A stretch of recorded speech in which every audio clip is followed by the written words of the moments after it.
April 2nd, 2010. I'm Ken Schoen with the Jewish Historical Society of Western Massachusetts. I have the pleasure of interviewing in South Deerfield today, Irving Kessler. So Irving, I'd like you to tell us something about your parents, their names, and when they came here, and anything briefly you'd like to tell me about their journey to America and what they experienced here. I have to rely upon memories to do that, but well, let's see what we can dredge up. Both of my parents arrived at the beginning of the 20th century. I'm thinking my mother before World War I and my father just about the time that the war was breaking out. They're cousins.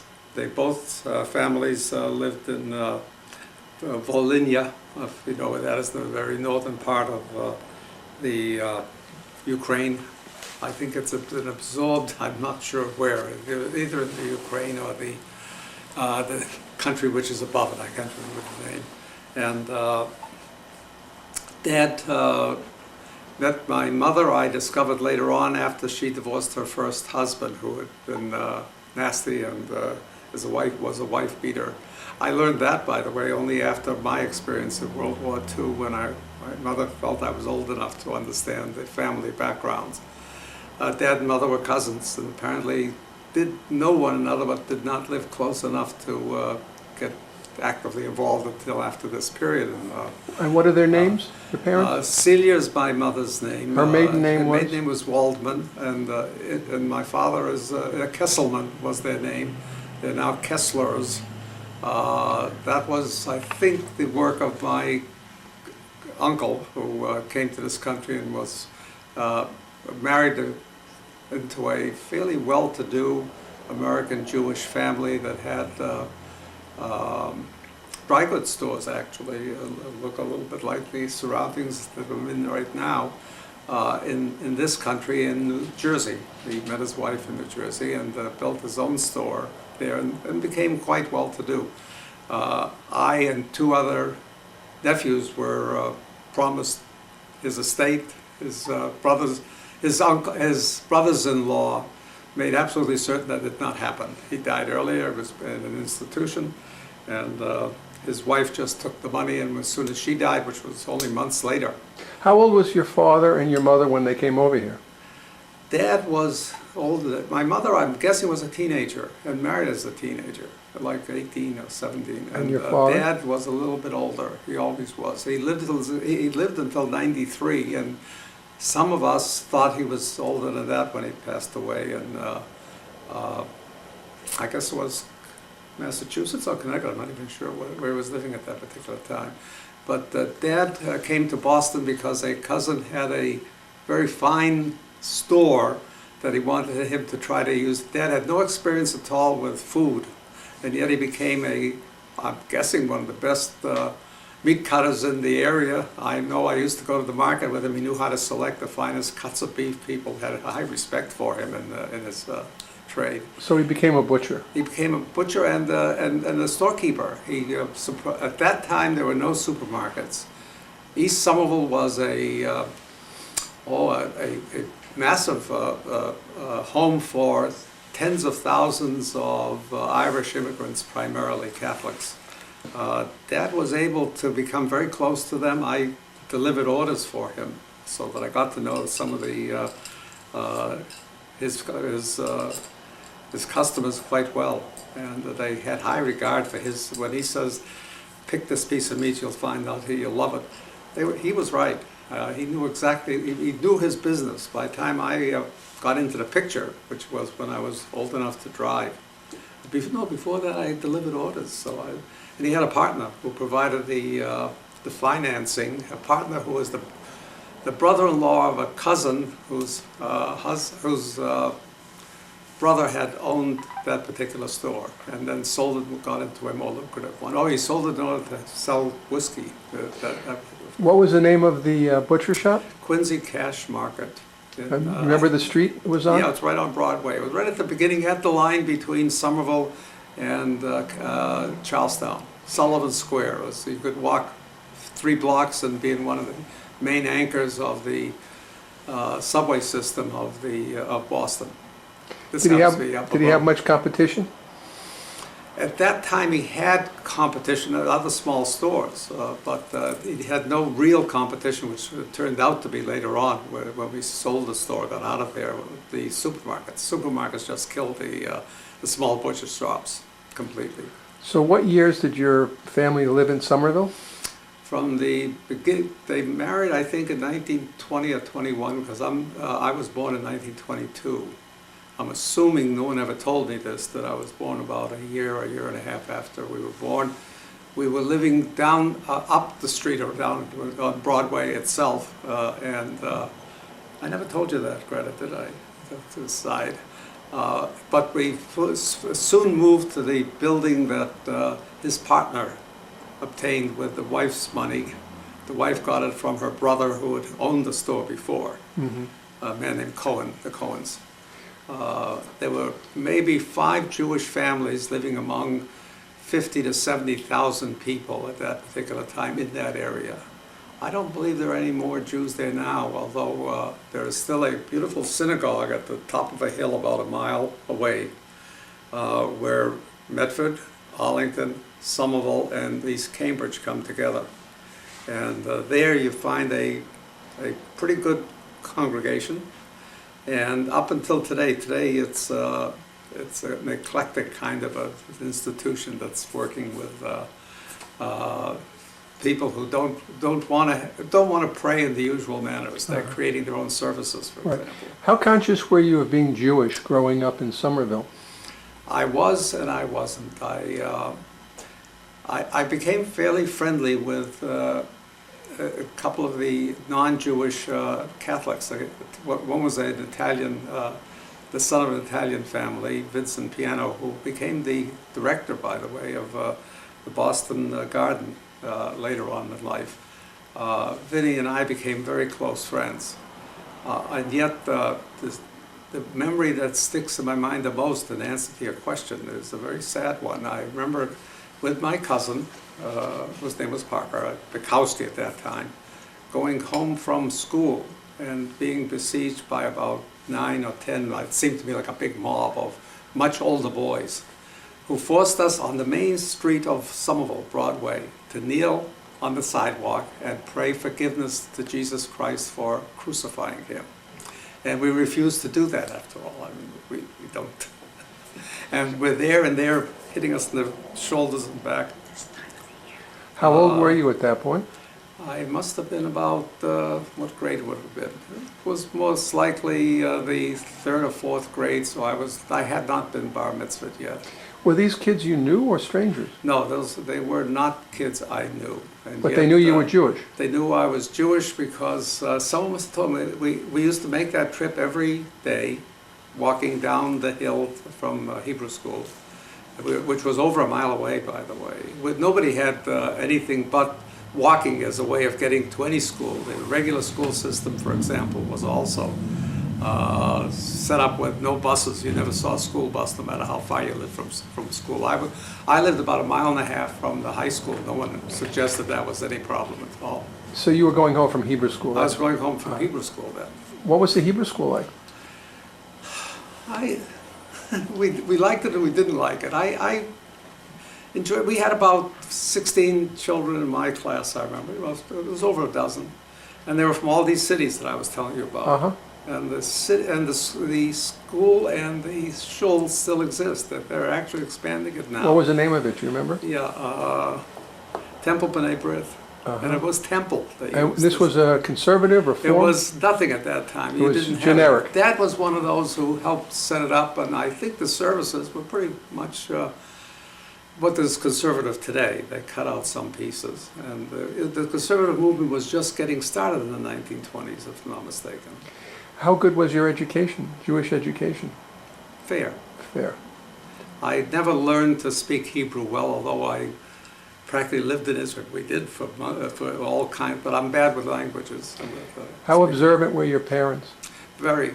My father no, but my mother extremely so. I'll never forget Dad's sitting down. We used to have the big meal at lunchtime, and Dad comes home from lunch, so his partner stays in the store, and then the partner goes home for lunch, and he stays in the store. And he's sitting there, and my mother had picked up some beef, I guess, kosher beef, of course. And Dad starts cutting with it. Now, I know what he was going through because I had had that same lunch about 15, 20 minutes before. And he's cutting away with a pretty sharp knife, and he can't cut through the piece of meat. And finally gets it into his, chews it, and spits out this chewed up lump, and he says, Celia, you realize what you bought when you got this piece of meat for us today? She looks at him with a look, but it doesn't say a word. He says, I can tell you with assurance that this came from a cow that was born and was getting ready to die in this neighborhood. It didn't even come from the Midwest or anything, it was this neighborhood. And he was just ready to drop dead, and you bought the piece of meat that it was the first piece cut off, and it's hard as a rock. But my mother insisted on going into the kosher butcher, which meant she had to be driven. Somerville didn't have any kosher meat stores, or so that the partner's wife and my mother would both get a ride. When I became 16, I was the one that did it in the company automobile. Before then, I'm not sure. So your family kept kosher, and they kept kosher in the home. They go to shul on Shabbos? No, Your father worked. We all went. Friday night wasn't too bad. Dad would come every once in a while. It depends how long he'd keeping the store open. But Dad kept the store open on Shabbat. He closed it one day a year. You could figure that one out. Yom Kippur. No matter when that was, the store was closed. Tell me about siblings, brothers or sisters? I had a younger sister and a younger brother. My sister's been dead now for 30 years, I'm guessing. 20? It's not even that, Greta says, okay.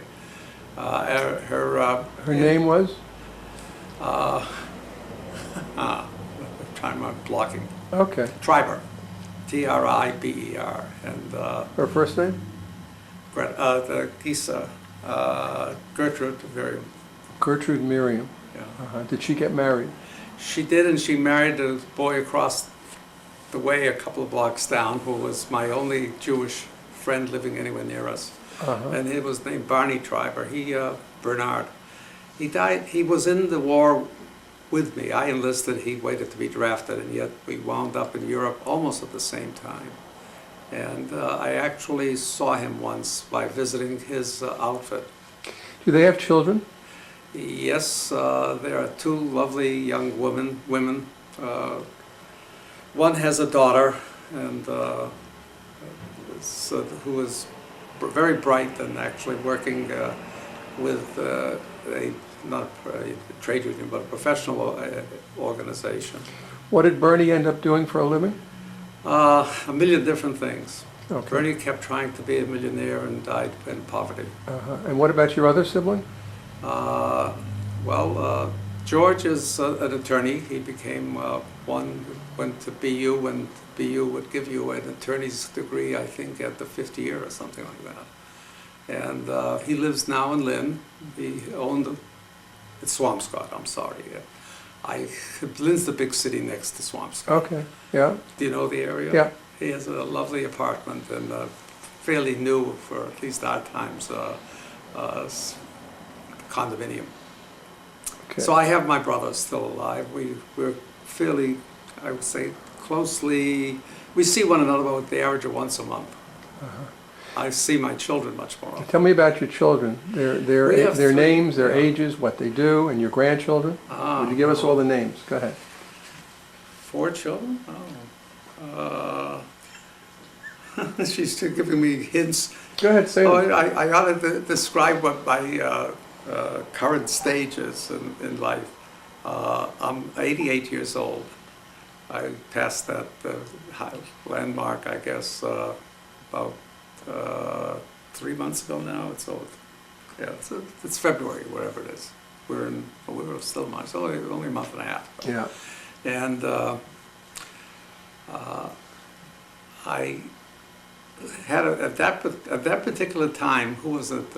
I have a social worker, by the way, because when I went to the VA for the first time, I got a permanent disability of 10% when I left the Army, and I couldn't figure out what it was for.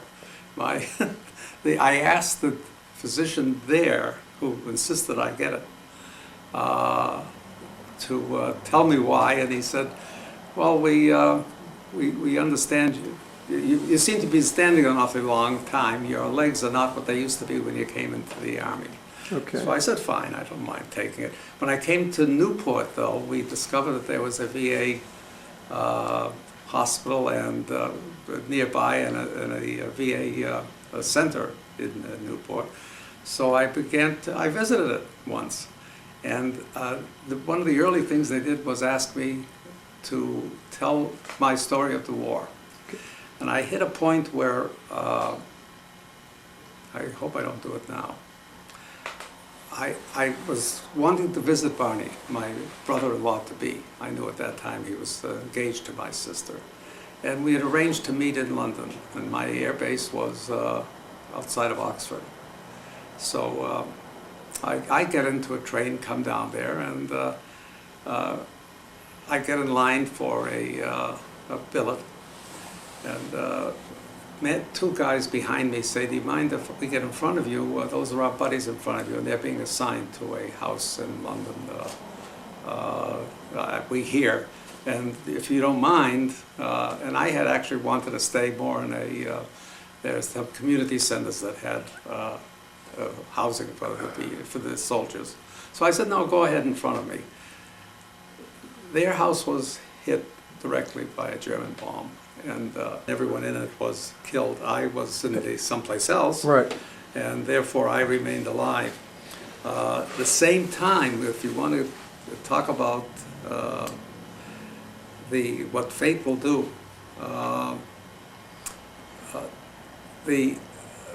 my plane flew into a hill without me.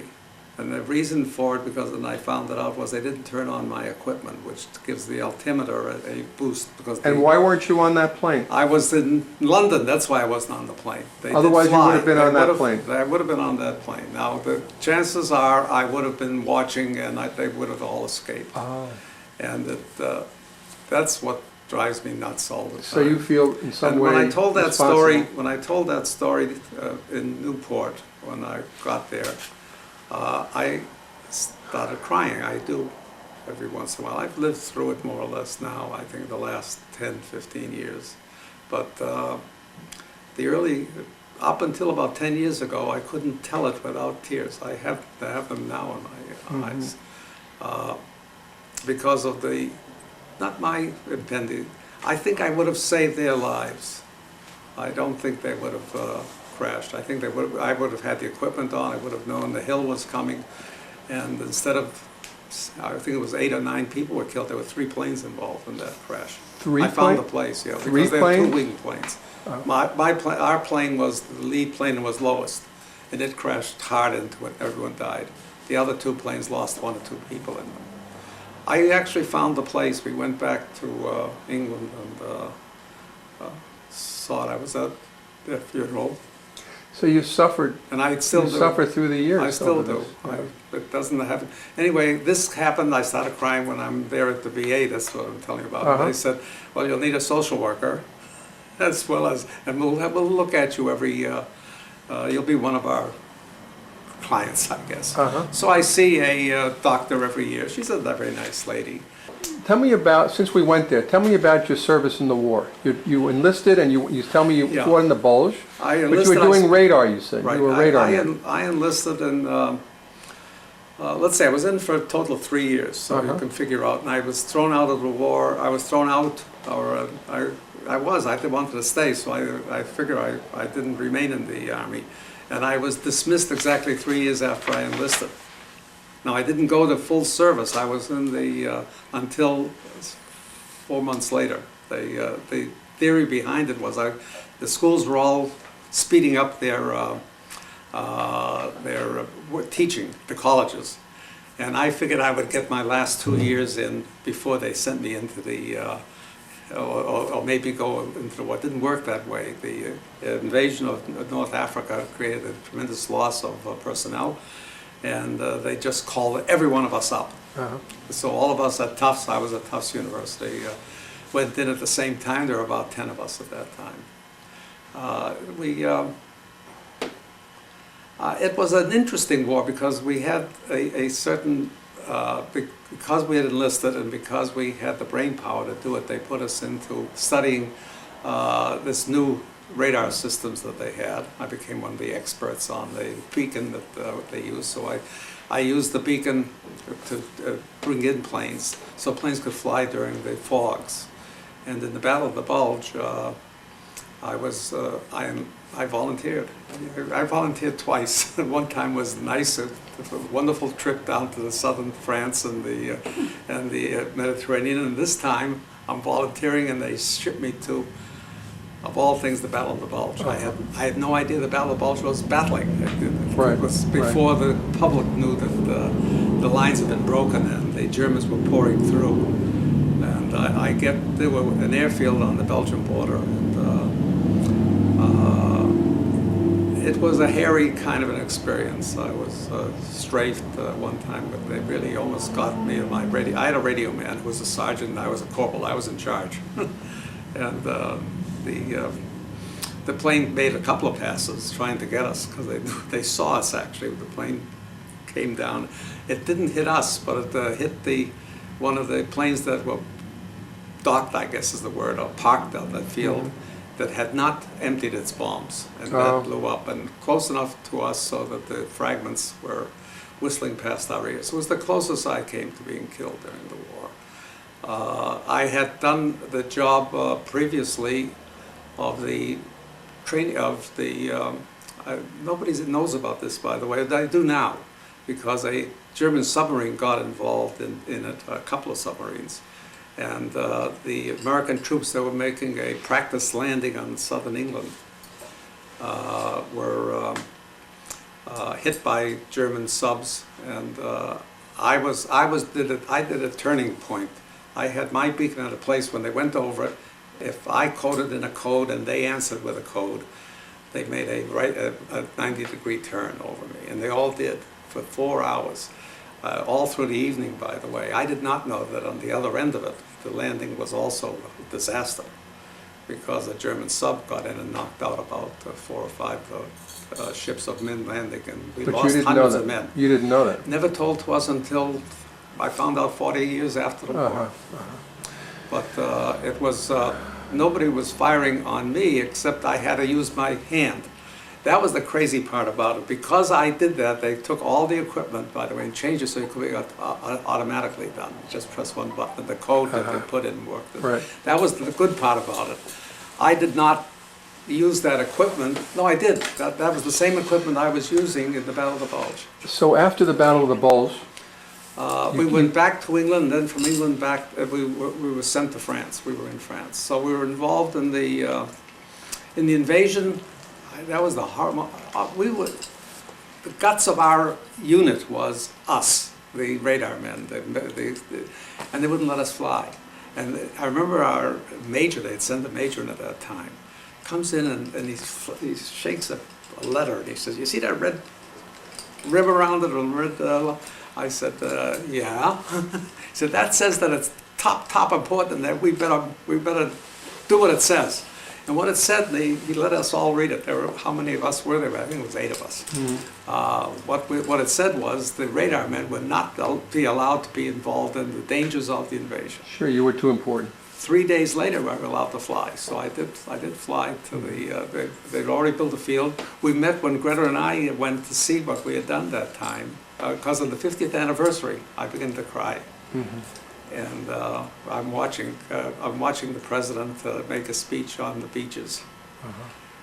And this is Normandy you're talking about? Yeah. Beach Normandy, and I yelled, "We're going to France!" And within 2 weeks, we were in France, all with American and British soldiers. We toured the departure point, which we didn't use because we didn't use the boats. We were on the planes. And we toured all the landing gear. How conscious were you of being Jewish during the war?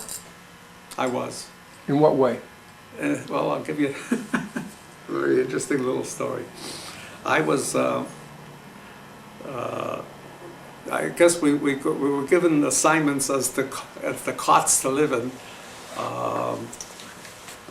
by the the names that we had, Kessler, and then this is a man named Holder, and he was H on the other. And on a Friday night, I get dressed in my ODs, and he says to me, Kessler, where the hell are you going? Nobody has a pass. I said, I don't need a pass for this. He says, what do you mean you don't need a pass?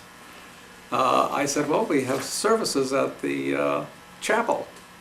He says, chapel, Friday night? Who has services there? I said, the Jewish of them. He says, Jewish, you're such a nice guy. And I said, thanks, Holder. But I have a lot of pictures of him. He's also, he came from, I discovered he never met a Jew. Never met a Jew. I said, well, okay, I'll be the first one that you meet. When you were going into Europe and fighting, were you aware what was happening to the Jews in Europe? No, You were not aware. I never had, again, you'll get me crying. I don't know how many people know that, but Eisenhower insisted that every single American soldier see pictures of the opening of the camps the Americans opened. This was after the Battle of the Bulge, so you're talking about 1945. And it was January or February, and we're sitting there and seeing the first photographs, and they were heartbreaking. I must tell you, all of a sudden, you know, to talk about this is what we were fighting for, but we had a little different experience in that we were in England, and the bombing of London, you know, took over, kept going. When they stopped bombing the main city because it was so well fortified, they bombed across the river, and the Germans kept after London.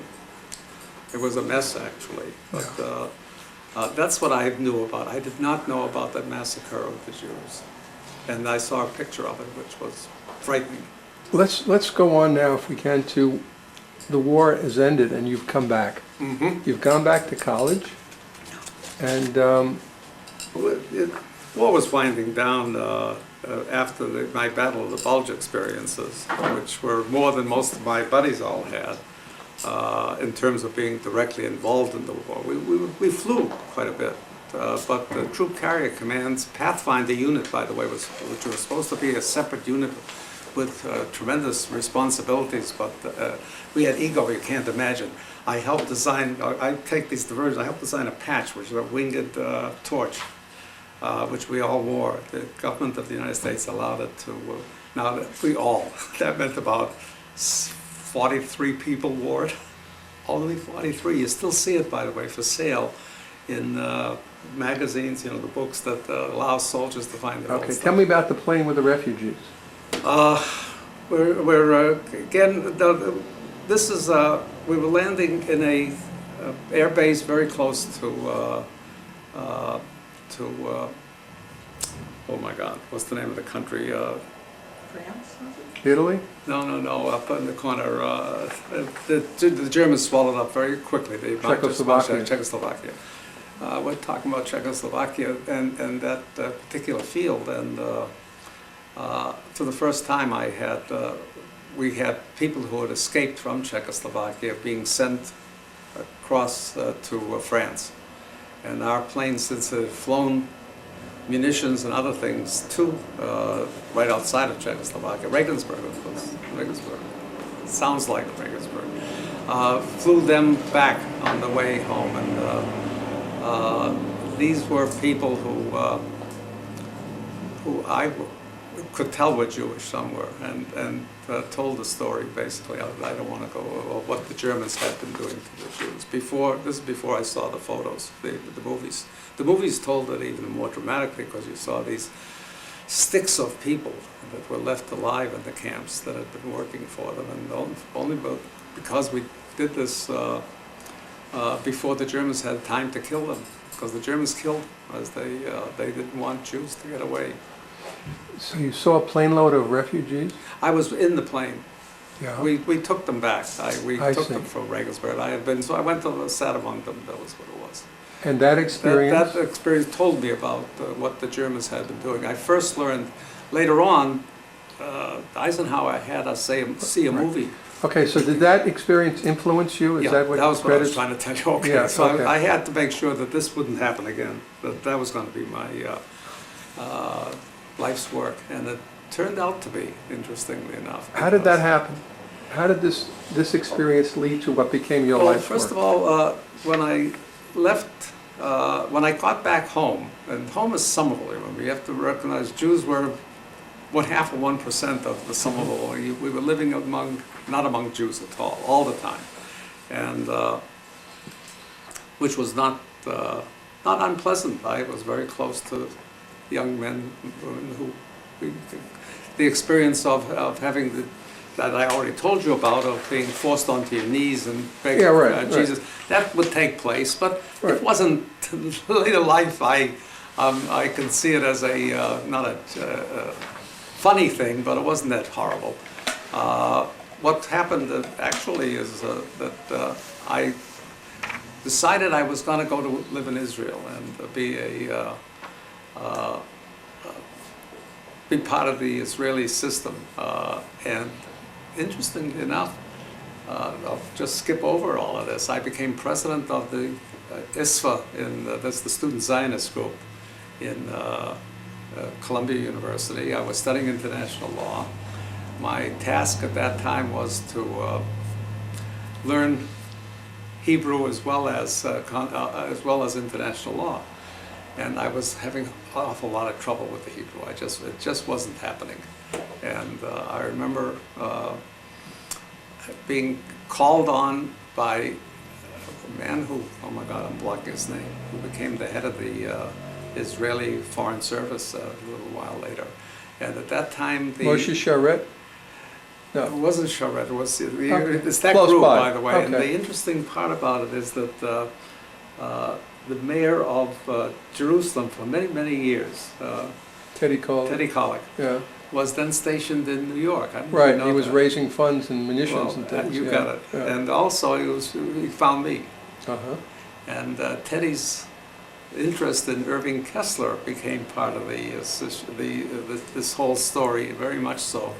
How did he find you? You were active in the I Zionist became movement. the You were in president. Columbia. I became yeah. the president of the Columbia Student Zionist Organization. Right. ISRA was called, Uh-huh. which was quite a short. Columbia was one of the larger, most important universities in the country with with a good number of Jewish students in it. And they insisted I do it. I could speak easily. I don't know why. I've always been able to ramble. As you can see, one of your problems is going to be the cut. This is a good part of this film. So Teddy found you. Teddy found me and asked me whether he said this was not an ask, it was a you will. He gave me the job of finding aviators who'd be willing to fly for Israel. This was before Israel became a state. Uh-huh. And it was just in that period, it was before May, I quit my work. I quit my activities at Columbia, went back to New England because he wanted me to handle New England. He said nobody had looked into New England for aviators especially.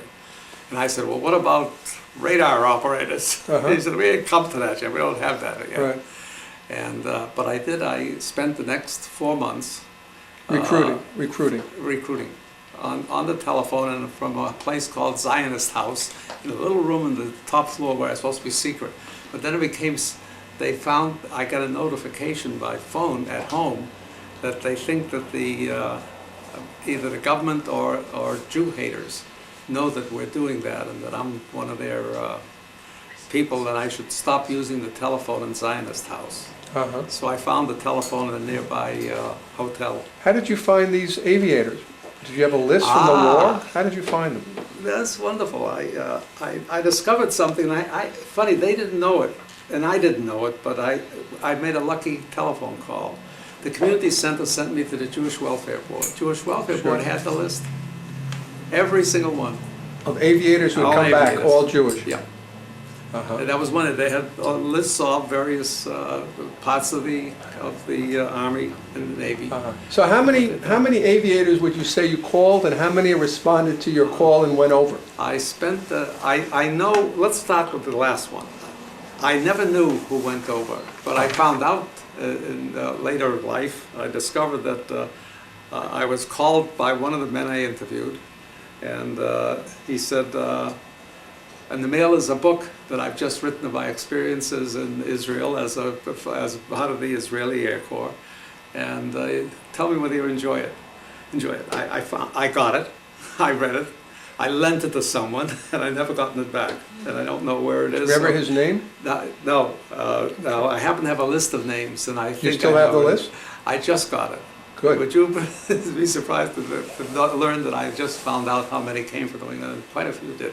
Would you say 100? Would you say 50?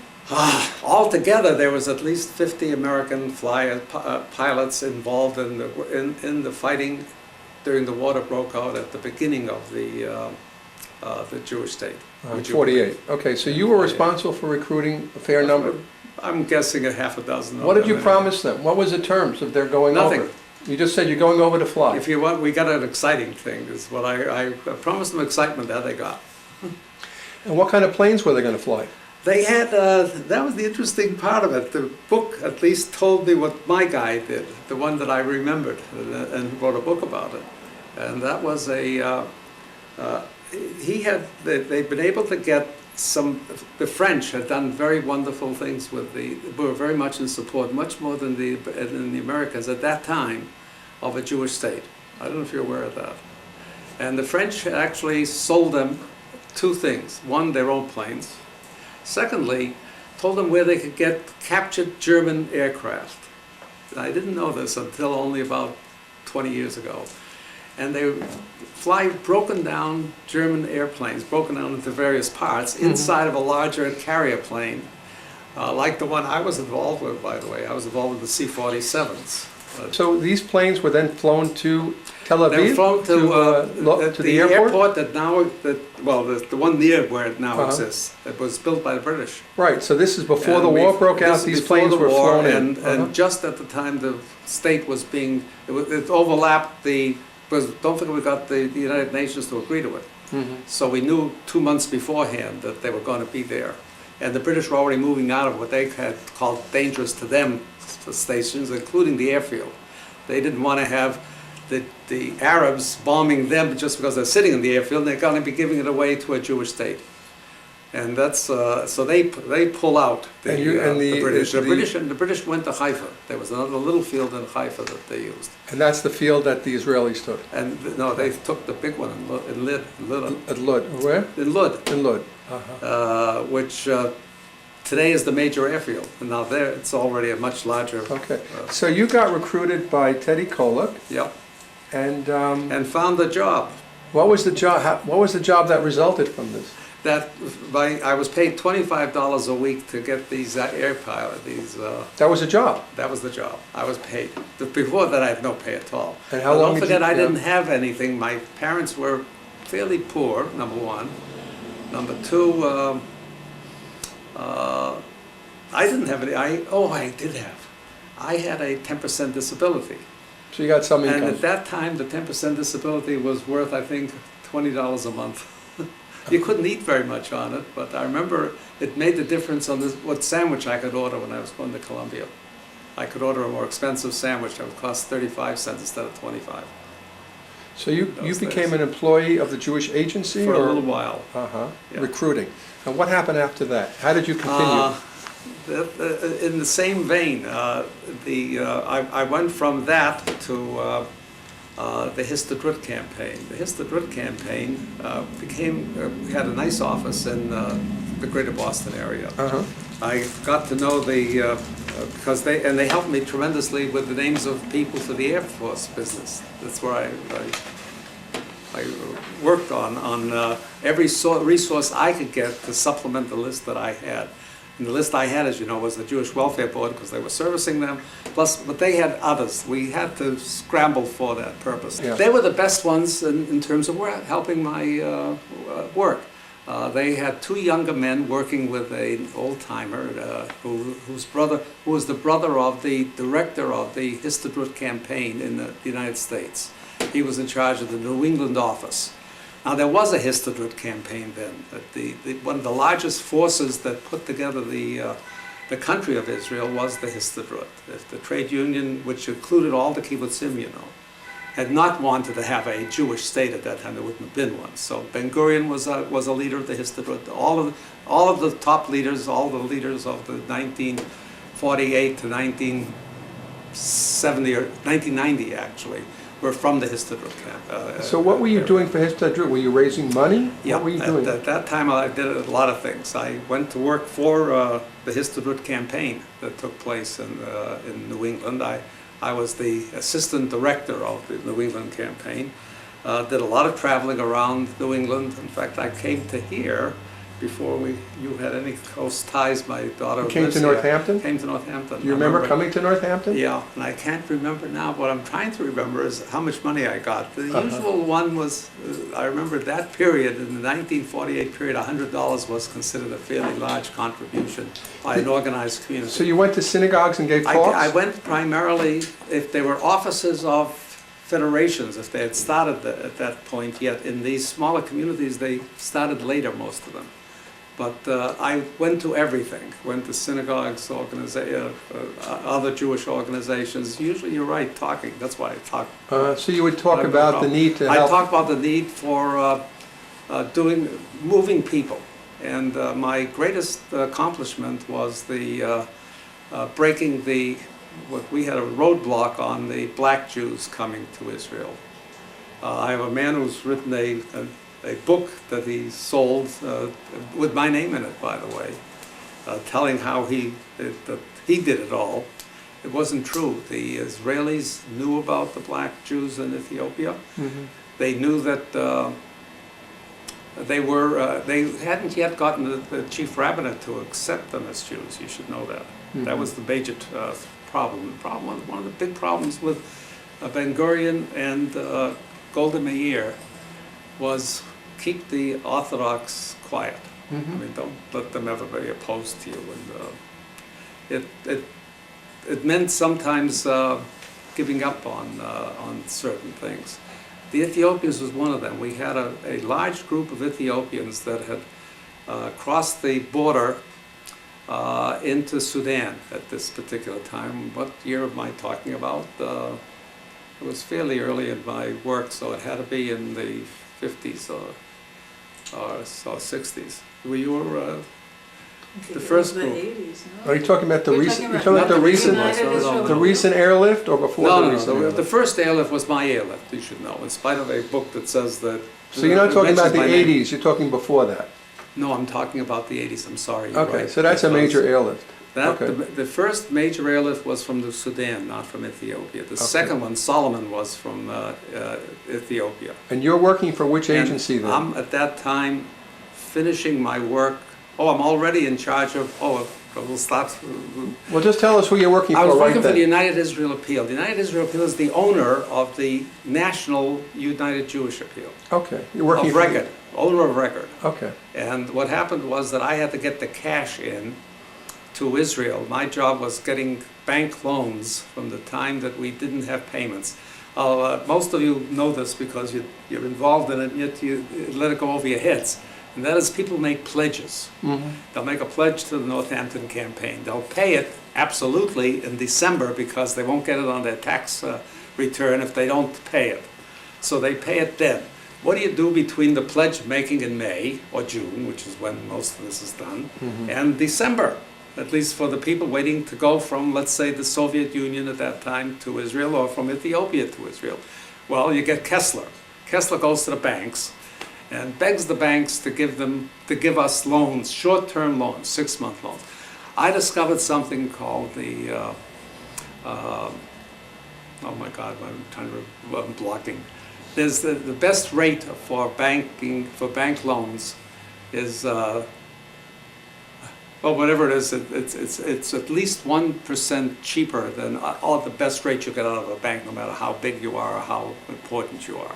Not only did we increased, I took the whole system, which had already started, right, of borrowing money and working with the banks, and made it into a beautiful system. I brought the bankers to Israel, for example, to see what they did. you really embellished it and made it work. And they gave us the money at the very lowest rates, immediately and exactly when we wanted it during that period. Are we talking about Chase Manhattan? What We're kinds talking about Chase, you're right. And Chase I did Manhattan? something else. All the loans used to come out of New York. There was all about 5 New York banks, and my predecessor, it was only one predecessor I had from the beginning of the state till I took over. I took over in 1974. And What was your title exactly? What did they call you? Executive Vice Chairman of the United Israel Appeal. Uh-huh. United Israel Appeal, now it was sneaky, because the United Israel Appeal was one of the owners of the United Jewish Appeal nationally, an owner on record, you know. And the owner had the right to lend money, borrow money, to tell when to move the money, etc. The Israelis were always hungry at that time. We were bringing people in, and I got involved, for example, with the Ethiopians that were waiting in the Sudan. They were already out of Ethiopia, and they were there because there was fighting in Ethiopia. And the Jews were being singled out, those who were left as Jews, and some who had converted already. Now today, that particular issue is being closed.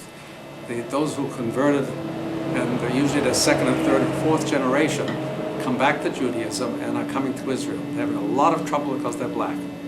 And you want to read all the papers, you'll get all the story. Right. But if you want to know the guy who broke the freeze about their coming to Jerusalem, you're looking at him now. I insisted that the only way we could start solving that problem was to actually bring them there, force the rabbis to make their decisions, force the people of Israel to see them, and it worked. It just worked. They came to Israel. There are people who made fun, people who objected, people who said that they had to be actually, the men had to have a tiny little cut made in their penises so they'd be sure they're Jews. All that business came out of my insisting it be done. And I got it done by, I did it by working with the American government. The American government, at that particular period, the 1970s, the Carter era, if you remember, was very active in a number of countries that had problems of people moving, refugees. And I put this on that map. I insisted over and over again. I found out that because Carter took a tiny little part of the State Department, an Office of Refugee Affairs, and made it a major part of his regime. I don't know if people are aware of that. We owe President Carter a great deal. Some of this I've never told at that time because I thought it wasn't wise to do so, and in fact I was warned not to get into the details of it. But I worked with the Carter White House. I was able to get their commission on refugee movement, and Carter made a big thing out of it, you should know, to focus on it. And to apply pressure. We took both what we call Operation Moses and Operation Solomon, were both done under my direction, and done by the Carter White House. I don't know if you're aware of it. The Americans played a very important role. Do you know the name Hank Cohen? Yeah, I don't remember. Yeah, he happens to be my wife's cousin, and he was involved with the State Department doing this with you. Tell him Hank Irving Cohen. Kessler I will. was around. I was the guy, I was the United Israel Appeal. United Israel Appeal is the UIA.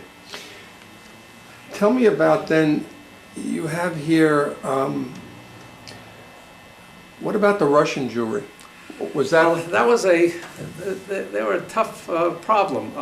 Russian Jews were able to get out in varying ways under the Soviets, but no mass migration. Jews, if they came from certain segments of the Soviet Union, could go, but they had to leave behind everything. I remember meeting the ladies who all told me the same story of having their rings, both their engagement and their marriage rings, taken off their fingers at the exit from the Soviet Union. This is the Soviets we're talking about, not afterwards. Soviet Jewry and where they go. And I could see a Jew who was under the pressure of the communists, nothing to do with anti-Semitism as much as even the economics of it all. Wanting to move to a economically free country like the United States, and not a struggling, at that time, struggling Israel, not yet in the position it's in today, where it's among the world, in the world, Israel is considered one of the very well-to-do, well-organized, famously functioning state, and it is today. We did a lot towards that very end. Worked very closely with the American government, by the way. A man named Max Fisher was the Republican, and Max I was his man. A lot of the ideas were mine. They came out of the mouth of Max. The Republican and the Democrats together. You had the people in the State Department after President Carter continued focusing, spending a lot of time on Jews coming out of Ethiopia. Today we've had more struggle in Israel as to how far you go down the track. Right, We've taken every single Jew that wanted to leave Israel. There was a Jew in leave Ethiopia, has come to Israel. Now you're working on the next generations of people who converted. And I don't. The struggle isn't over yet. There's still some there. You have here Golda and Me. Oh yeah. What do you want to mention about Golda? Well, just one little story, and it'll tell you what it's all about. Actually, I'm taking a group of the bankers that I'm telling you about to Israel. It's I guess in the late 70s, and Golda is prime minister. So we find out the exact date by knowing that. And I've gotten an appointment for the bankers to meet with Golda privately. They had about 20 of them, if you remember, Fred was with me. And their wives were with them in many cases. You had a lot of the women came along. Well, we had about half presidents and half vice presidents of the banks. First thing I did, and I don't think I finished this, is I insisted on the major banks of the large cities in the United States all being involved in this short-term banking. I wanted all of them to know that we needed the cash. And it worked. I was instinctively very good at the psychology of the way communities operate. I still am. It's one of my abilities to... I unfortunately have stopped working, but I always am thinking, what would I do if I was in their place now? It's upsetting to me sometimes that my colleagues who follow are not following all in the footsteps. Right. But we had a fairly wonderful time, and that time we're waiting for Golda. She's in her apartment. We're in the big house that the Prime Minister lives in the middle of Jerusalem, if you know where that is. Yeah. And we're getting a little impatient, so I go and walk to where the Prime Minister's living quarters are and knock on the door. And Golda opens the door, and I say, Madam Prime Minister, I'm Irving Kessler from... She says, Irving, stop introducing yourself. You know that I know you very well. I know. I'd forgotten I had met her a number of times beforehand in America. And the fact that Golda remembered my name and my face was, for me, a most pleasant shock you could imagine. We met a few times afterwards. She's a very sick lady, by the way. She worked many times without having the how would you say it, the strength to do so. I discovered all the early ones. If you saw Ben Gurion's home, for example, north of Tel Aviv, you saw a tiny little apartment. You didn't go the time I visited there. And Golda had the same thing. She had a little apartment up north. It was a member of a kibbutz at the northern part of the Negev. And I mean, these people were simple folk in terms of the way in which they lived. And I was proud to be recognized by them. So you went to Israel many times, it sounds constantly. like. We stayed. Times. We had at least 3 or 4. Greta says 4 whole summers that we spent there, and there were times we still thought about living there. We went to school. My wife did wonderfully well. I just couldn't get my arms really around the language. It bothered me. I just couldn't speak Hebrew. I understand a great deal of Hebrew. So you thought about moving, doing yes, Aliyah? many times, yes. The children all went to the high school program there. And Susan went to a whole year there, right? I moved there eventually. And Dina went to the But high Dina school went program. to a whole year in college, Yeah, and Dina she went. went to high school. It was a... Susan, give me your name, would you? Susan Kessler, and Where do you live? I live presently in a Chicago suburb in Illinois, but I lived for 17 years on a kibbutz in Israel, Right, she's the only where one I who started could- a family. 17 years. Yeah. And She married a- influenced, of course, Israeli- by my father's work, my love for Israel and Zionism. We were very happy when the children went to Israel, unlike many What kibbutz parents. were you on? Kibbutz Grofit, which is in the southern Arava, very close to Eilat. Uh-huh. Tell about Seth. And our older brother, Seth, lives on a kibbutz presently. He's been there at least 20 years now. What kibbutz And is that's that? kibbutz Keturah, across the road from Across the kibbutz road from- Grofit. Uh-huh. He remained, he's He's there. still And we there were with his there family. for 2 yeah. months this Uh-huh. year. And does he have children? He has 2 children. Uh-huh. What are they doing, the children? The children are still in grade school. Yeah. Actually, Uh-huh, the there you oldest go. just had a bat mitzvah where we all went to the kibbutz to celebrate. Uh-huh. Are you keeping up your Hebrew? Well, my husband is Israeli, Uh-huh. and we go back at least once a year to visit family on both sides of the family. My husband's family's all there. They were, his parents were Holocaust survivors. And you met in Israel? I met him in Israel, yes. In the kibbutz. On the kibbutz. Do you think one day of going back? Yes. We were just talking about that on the right. Can you go back to this kibbutz? We're still members. It's been 10 years now. We're members on what's called a Shnat Chofish, which is a year of a sabbatical, but it's turned into 10 years of sabbatical. And they've renewed it every time? huh? They stopped renewing it, but they haven't taken our membership away. Whether we would return to kibbutz life or to town life, that's to be Her determined. husband's a good businessman. So you're thinking In the meantime, of, we have 2 children. The youngest is their names are? Mayan and Gidon. And Gidon is reaching army age, and he has to make a decision if he is to join the army. And if he was to join the army, it would be as a garin, a group of non-Israelis going there with a support. Definitely, if he was to join the army, that would make cause us to think about going back and giving him support as well. He's considering it now. He is, Yeah, it's high which school is now. amazing. My daughter received deferment from the Army, which is a whole process with the embassy, and she's not allowed up to a certain age to live there for more than 6 months at a time. Let me get your sister. Would you tell us your name and where you live and about your children? And about your experience with Israel?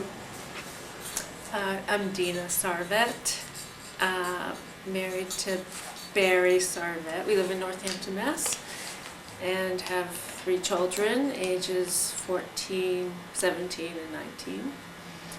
And I did a year in high school in kibbutz in Israel, and a year of college in Israel, and a year after college in Israel. So, We and many encourage that. summers. That's- So definitely through my father's work and my mother's, she was a homemaker, but always did Jewish art and worked with the Jewish Community Center teaching art. Had a strong tie to Israel, so have been back many times. What do you think was the difference between you and your sister that she stayed and you came back? Do you have a sense of it? I Okay. would say that I definitely considered Aliyah, and the last time I was there for a long stretch, a year after college, I was definitely thinking of Aliyah. I did Shirut Am, which is like a Peace Corps type of thing in Israel. But at that time in Israel, I was not happy with the politics, I guess, and there was a lot. I don't know if it was called the Intifada then. But there was a lot going on with killings in Lebanon, and I just couldn't deal with it. It's such a small country. I just didn't feel comfortable living there. I had a boyfriend who didn't want to stay in Israel. That So was there another were other influence. reasons too. I went back to the States and got a master's degree, and life kept me in the States. And what are the names of your children again? Would you tell us and their ages?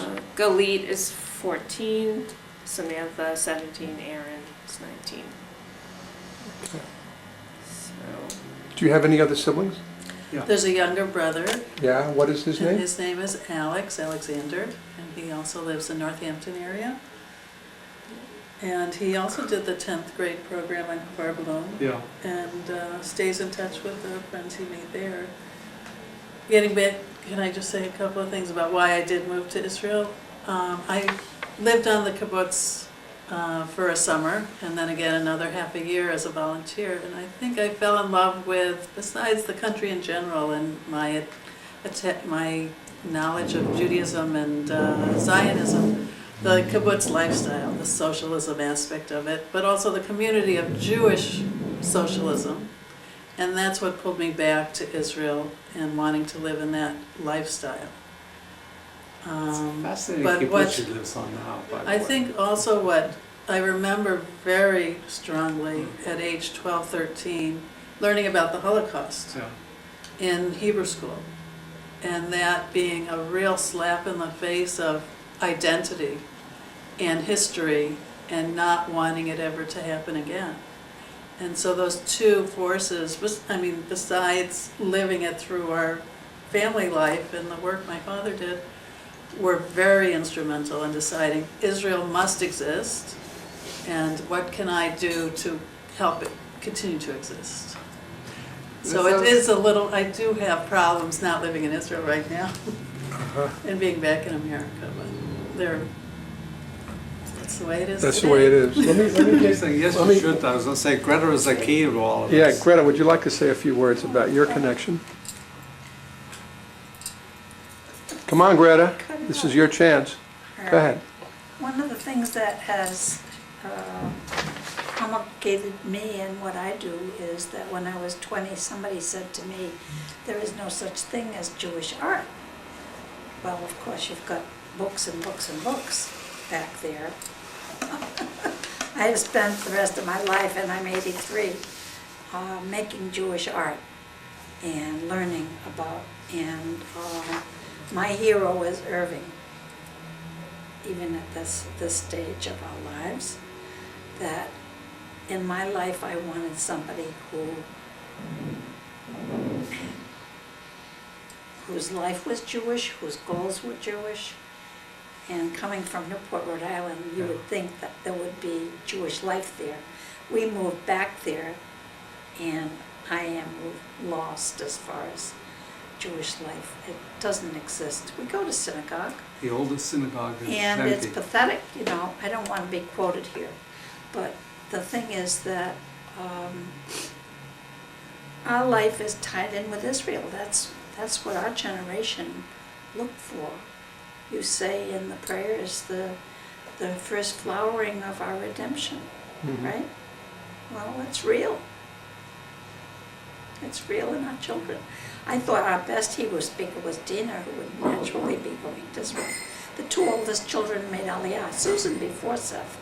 Susan had 3 jobs in Stamford and all the area that we lived in.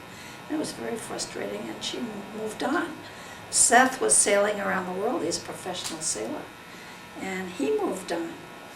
And the thing is, you know, we are torn. You know, I had made lists many times moving to Israel of what we would do, what we would take, where we'd go.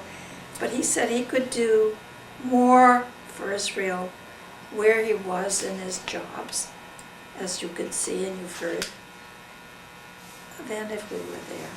So, No regrets. well, yeah. I'm still struggling to speak We all are. Hebrew better than a second grader. In fact, when I teach in the kibbutzim, in Grofit, I always know who the English speakers were, and I'd have them translate. Those teachers Because there are aren't kids Bible. from Ethiopia, from Russia, from every place, and I needed a translator. And I still do, because I mess up. Gidon is still making fun of my Hebrew, you know. הרבה קצת עברית, יש לי הרבה קצת עברית. That's Tina's son. Stupid Hebrew. Is there anything you'd like to say that would conclude this interview with? That, Oh, I may not I have think as you covered. can see, contact, being there is a large part of what's involved us, let's say. We had to go to Israel to see and to love it. And interesting enough, you also need to experience it, and that takes a little bit of time, a little patience.